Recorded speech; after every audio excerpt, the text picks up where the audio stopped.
This video is designed to increase your knowledge about the disease silicosis, to alert you to the potential health hazards when working with silica, and to discuss ways to reduce exposure to silica dust. Silicosis is a form of pneumoconiosis, which means dust in the lungs, or in this case, silica dust in the lungs. This video will help you recognize the hazards of working with silica. It will also explain how your lungs and respiratory system are affected by exposure to silica dust. And it will also describe the different types of silicosis and methods of detection and prevention.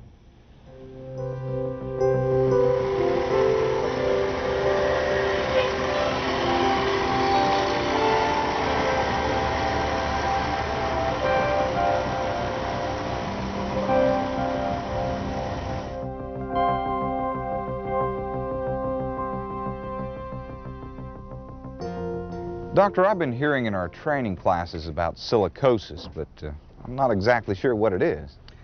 Well, silicosis is a disease of the lungs caused by the continued breathing in of air containing silica. Silica is a hard, abrasive mineral. It comes in three forms: quartz, which is the most common, and cristobalite and tridymite, which are not as common but are more toxic. Silica is found in all types of rock and in most metal and non-metal ores. Because soil is formed from the weathering of rock, most of the dirt covering the earth contains some silica. Now, the form of silica and the amount of silica in the work site or ore can vary. You should talk to your safety director or foreman. They can describe what's in your area because of your company's sampling program. It's important to know when silica is present in the materials you're working with, what silicosis is, and how to avoid getting it. I don't know much about the lungs, Doctor, except I know you need them to breathe. Could you explain how they work and how the lungs are affected by dust? It'll be easier with an illustration. If you've got a few minutes, come with me to the training room. Well, you've really got a nice training room here, John, with some really good materials. In fact, here's a drawing that can show you what I'm talking about. This is a human respiratory system, your breathing system, that circulates oxygen throughout your body to allow it to work. As you inhale, the air travels down a tube called the trachea, or windpipe, into the bronchial tubes, and into smaller ducts called bronchioles. It eventually reaches the end air spaces, tiny sacs which are functional parts of the lungs called alveoli. This is where the oxygen gets into our blood, and carbon dioxide, a waste product, is returned to our lungs to be exhaled. This is the most important function of our lungs, to get oxygen into our body and to get carbon dioxide out.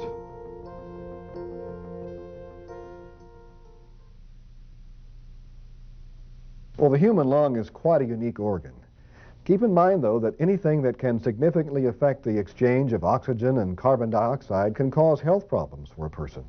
I remember hearing in our training classes that the respiratory system cleans itself. How does it do that? That's a good question. It all begins in the nose, where we have nose hair, followed by cells and mucus lining the walls of the nasal passages. The nose hair filters out the largest particles, which are then removed when we blow our nose. As you get farther down in the respiratory system, another mechanism comes into play. It's called the mucociliary escalator. It works like a conveyor. The hair cells of the mucociliary escalator, which line the upper airways, along with the mucus, catch and trap large particles and then sweep them up and out, where you swallow them or spit them out. This is the lung's first defense against bacteria or dust. What if the silica particles get by this first defense? If the silica particles are very small, what we call respirable dust, they can penetrate deep in the lung. But also deep inside the lung, within the alveoli, we find the next defense mechanism. These are called macrophage cells. They operate just like the video game Pac-Man, gobbling up particles and getting rid of them on the mucociliary escalator, or through the lymphatic system. The lymphatic system is like a storm drainage system that works to get rid of unwanted fluids and materials. However, if there are too many particles, these macrophages become overloaded and can't remove the particles from the lung. Well, what happens then? If too much silica dust is inhaled over a long period of time, it overwhelms the lung's defense mechanisms. This starts an inflammatory process in the lungs. As the dust begins to collect, the overloaded macrophage cell walls rupture and release fluids which result in inflammation. This triggers other specialized lung cells to come to the area of inflammation. These special cells, called fibroblasts, attempt to wall off or surround the silica particles in an effort to protect the lung. This is done by forming scar tissue to isolate the silica particles.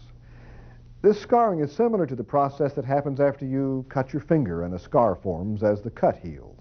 When this scarring action occurs in the lung, it continues to progress, and it can reduce the lung's ability to expand and contract and can impair its ability to take oxygen and give off carbon dioxide.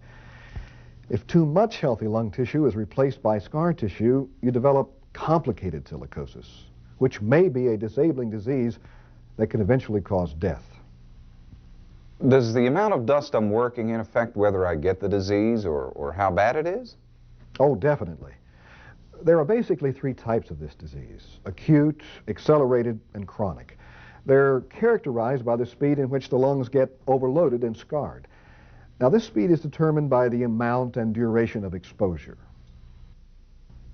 Acute silicosis can develop within a very short time, within a few weeks to 4 to 5 years of exposure to exceptionally high concentrations of respirable silica dust. And it usually results in death, since the lungs are so rapidly overloaded. The deaths of many people working on the Hawks Nest Tunnel in West Virginia some years ago is an example of how severe and rapid this form of silicosis can be. Sweeping the country, silicosis was taking its toll from the ranks of American workers. Congress has just started to investigate the building of Hawks Nest Tunnel, known as the Village of Death. Accelerated silicosis can result from working in areas of high concentrations of respirable silica dust for a period of 5 to 10 years. It is disabling and often results in death. Accelerated silicosis can progress more rapidly than chronic silicosis, even if the worker is removed from exposure. The third type, chronic silicosis, is the most common form and can result from exposure to respirable silica dust at relatively low concentrations. It may take 10 years or more of exposure before it is detected. It progresses much more slowly, but it can also cause impairment and death.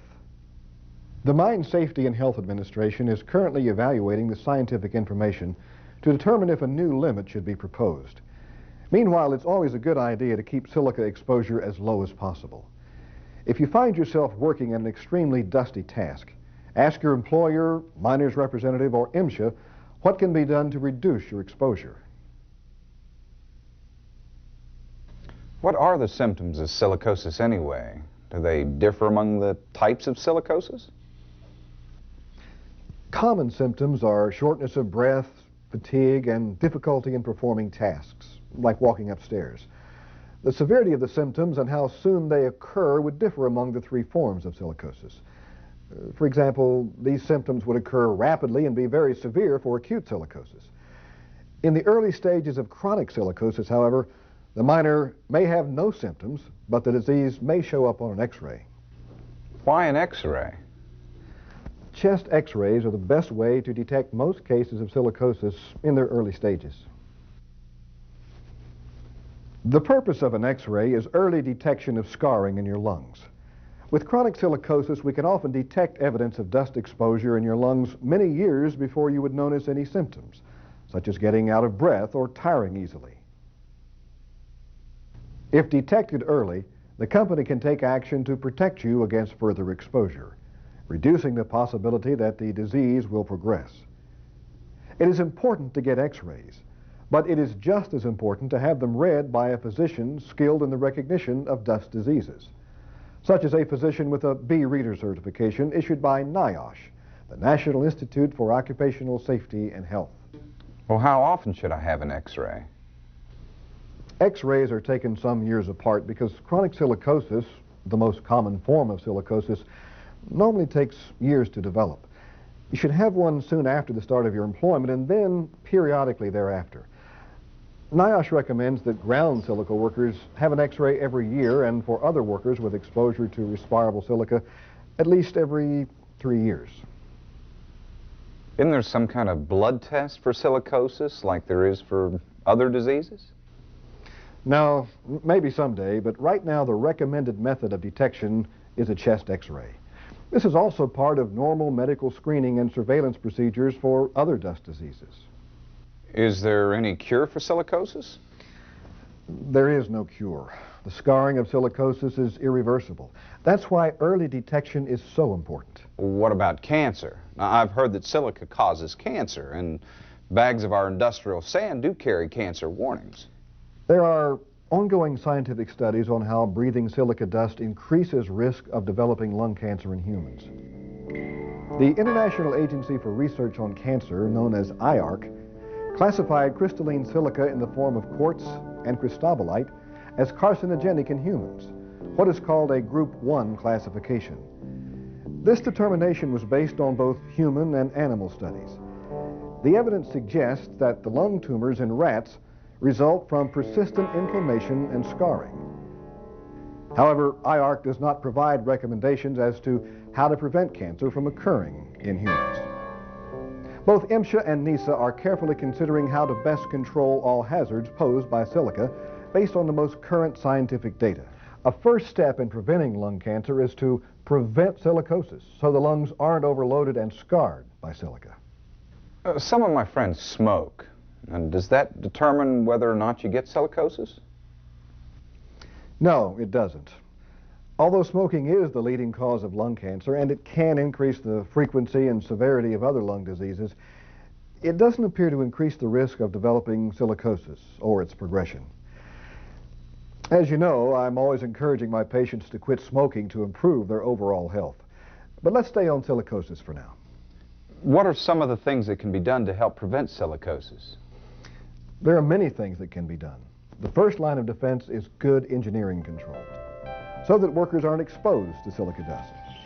Your employer, under the Mine Safety and Health Act, must provide a safe and healthful workplace. You can help management maintain the dust collection and ventilation systems your company has installed. Make sure you report problems with these systems when they occur. Good housekeeping and proper cleanup of dust are important. Never dry sweep. Use a vacuum system or water cleanup method. Work with your supervisor to help reduce dust exposures by reporting leaks, malfunctions, and spills. Follow good work practices and don't create more dust by leaving inspection ports or doors open. Avoid areas you know or believe to be dusty and report them to your supervisor so the company can correct the situation. Remember, respirable dust is too small to see, so you can't spot all the hazardous areas.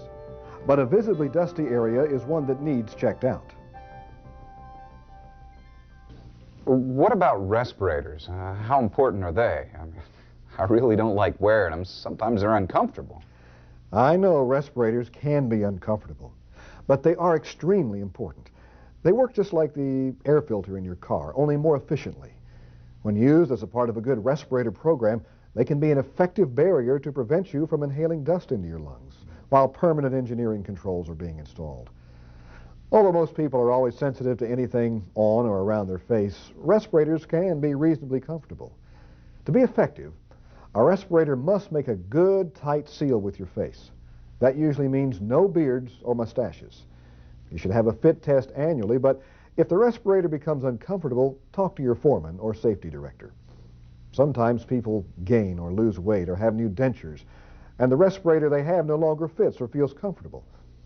Often a change in size or model is all that is needed. In order for a respirator to work, it must seal tightly to the face. So remember, no beards or no mustaches that interfere with the seal of your respirator. Well, it sounds like the prevention of silicosis is a combination of all the things we've discussed. You've got that right. All parts of the silicosis prevention program have to be followed. And especially remember to take advantage of your company's medical surveillance program. Get your routine physical exams, x-rays, and pulmonary function tests. They detect disease before there's significant damage. One of the most important points to keep in mind, John, is silicosis is a preventable disease. We can all work together to reduce exposure to silica. Well, I've learned a lot from our discussion, Doctor. I'm beginning to realize that I play an important role in preventing silicosis. Good. Now, if we can get everybody to understand, we can eliminate silicosis from the workplace. Speaking of workplace, my shift's about ready to start. I better get ready to work. Doctor, thanks for talking to me. Thank you, John. Have a good day.